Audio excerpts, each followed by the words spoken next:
We're on the road to the 55th Annual Grammys. I'm Michael Reel, and this is RealUrbanNews.com. We are in Santa Monica, California at the Recording Academy. It is here that we speak with music executive Beverly Jackson. Yeah, look at that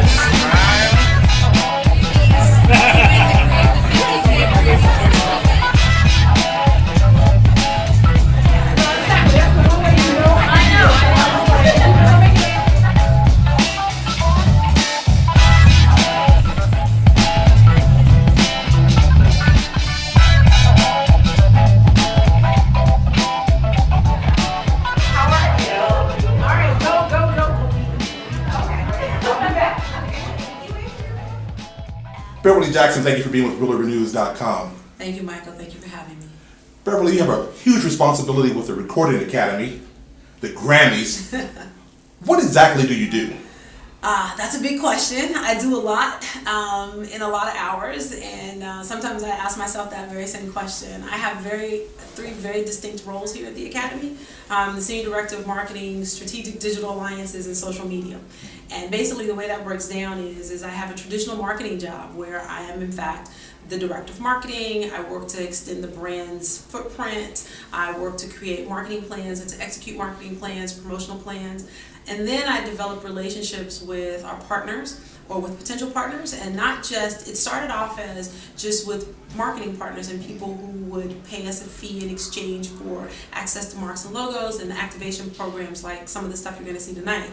And then that's expanded to include digital relationships and helping to vet digital partners that would be suitable for helping us to extend our ever-growing role in the digital and social presence. And then obviously the social media component is I execute the social media strategy and help make us the most social event in the history of television. Social media has taken over the world, if you will. How does social media interact with this thing called music? Oh, so music and social media are an easy marriage. It's an easy, comfortable marriage. It's like a comfortable loafer, if you will. Musicians and artists and creatives are always looking for an outlet for their talent and a way to express and to share the IP that they create and that sort of creative outlet. They need that. And what social media has done is put them closest to the people that idolize them, that adore them, and it's lowered all those barriers, and it's given them an opportunity to interact one-on-one. And so for the Grammy Awards and for the Recording Academy, we represent artists and we represent those who are creatives. And so it's imperative that we be a part of the social conversation and that we help to facilitate that conversation for iconic, for well-known, for emerging artists, and for artists across the spectrum and throughout the range of their careers. We want to be involved in that conversation, and so that's ultimately what's important for us. In speaking with you, you shared with me that this element, the component of social media, really got started about 5 years ago with the Grammys. Obviously, they had to keep up with the times. Yeah. What did you all do to get into this platform of social media? So this is the 55th Grammy Awards, marks my 5th show. And so I started right after the organization had celebrated their 50th anniversary, and it was an amazing landmark opportunity. But that also means that the organization was changing and that it was in fact evolving. And in doing that, one of the things that we wanted to do when I got here was to make an opportunity, to create an opportunity that would allow the organization to expand and to take a part of sort of the revolution that was taking place. And so digital music was like is the fastest growing way people engage in music. And it really became important that we take part in that conversation. So we started with some basic social media techniques and some digital strategies, some very basic stuff that it just allowed us to build a relationship with the audience, and then we started to build trust. Sure. And then we started to build community, and from that we worked on engagement and creating special conversations. And so what I think we've done now across the social networks, whether it's Facebook or Twitter or YouTube or Pinterest even, is what we've effectively done is created a community and an expectation of community where all fans will be heard, where all fans will have an opportunity to participate in the conversation, and that all music will be represented, respected, and reflect it across those platforms. And so we create customized content across all of our social channels. It was all done in real time. It's none of it's ever staged or canned. We try to be in the moment and respond to the things that are happening in the moment. And it's sort of taken off, like social television and live events. It's sort of taken off with the explosion of social media, and we just happen to be in the right place at the right time with a good plan.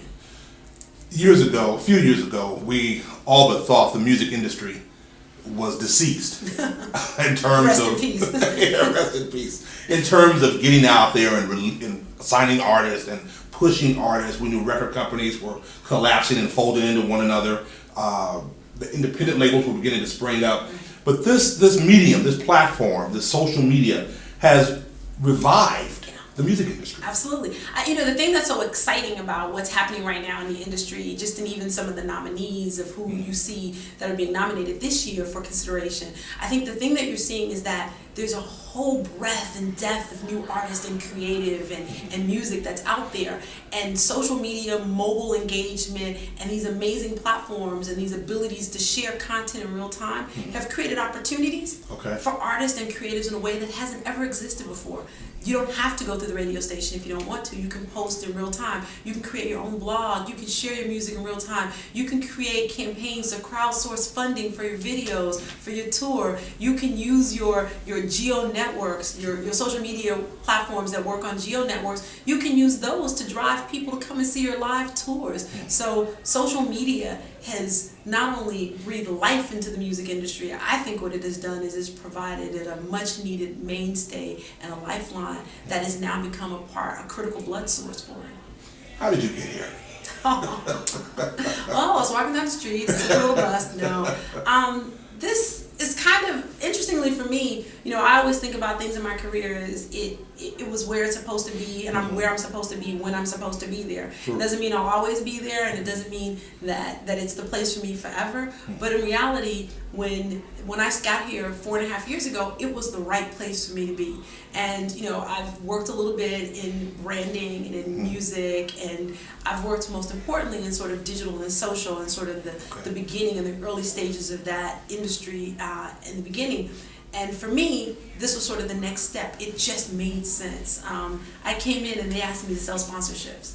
And I said, I could do that. I know how to make money. I'm really, really good at it. But I also can do some really other interesting things. And I work for a guy who's extremely brave. He's our chief marketing officer. His name is Evan Green. And Evan took a chance on someone who was willing to take a risk. And and I always say that if you're going to work for somebody, you should work for somebody who's brave and courageous. Evan, mountain bikes and jumps out of planes, mountain climbs. Stuntman. Exactly. So that guy's brave. That's the dude you want to follow in a new frontier. When there's innovation on the table and there's an opportunity to go down a path less traveled or never traveled, somebody who's brave and confident and who's adventurous, that's the guy you want to be behind. You want to be on his team. And so Evan presented the opportunity to me, and it just made a lot of sense for where I was, and we just never looked back. You travel internationally, representing the Recording Academy, representing the Grammy. What's your role abroad?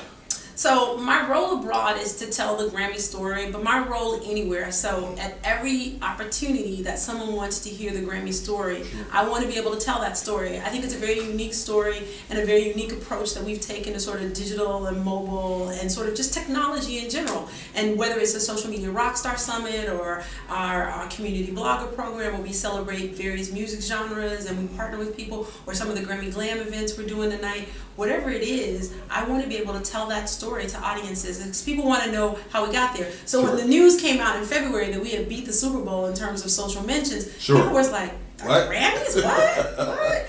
And people believed, they were like, it was because there was an unfortunate incident that occurred, and that's why it happened. And it was like, no. When you do a little research, it's like this team, these folks have been quietly telling the story and doing the business with their head down and just their nose to the grindstone and their shoulder to the wheel and just pushing forward and not looking for a lot of accolades. And so the opportunities to sort of tell the story abroad, whether it was Australia or Germany or Canada, just sort of popped up over the last couple of years. And I'm very passionate about what we do. I believe very strongly that we're making a difference and that we're creating opportunities and building content and telling stories that are important for artists.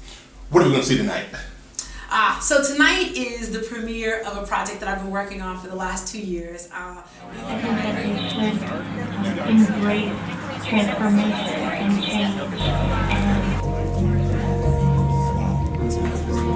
Definitely a network of very stylish, powerful, amazing, influential women in entertainment, media, lifestyle, music, and it seemed only natural that we would partner with the Grammys, and we were so honored that they asked us to for Grammy Glam, which is all about fashion and the best of style and beauty and music icons, fashion icons, and it is my sincere pleasure to introduce not only one of the Buzz Girls board members, but I'm so lucky and honored to call her a very good friend, and an amazing person, Miss Beverly Jackson from the Grammys. I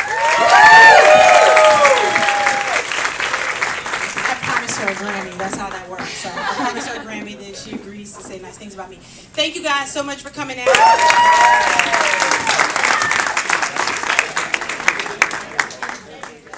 I want to end with this question to you. How important is it for us to tell our story?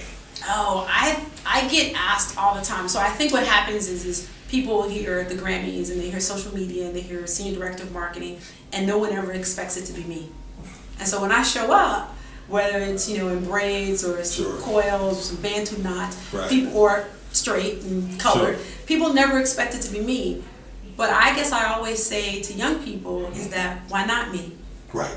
Why not me? Why not you? Sure. And so we're as important a part of telling the story as we are in creating the story. And so, sitting here on the precipice of, Black History Month and celebrating the second inauguration of an African American president, to me, it makes perfect sense.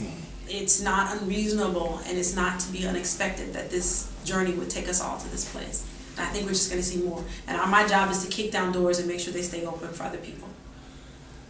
Telling stories. Telling stories. Beverly, thank you for being with RealUrbanNews.com. Thank you, Michael.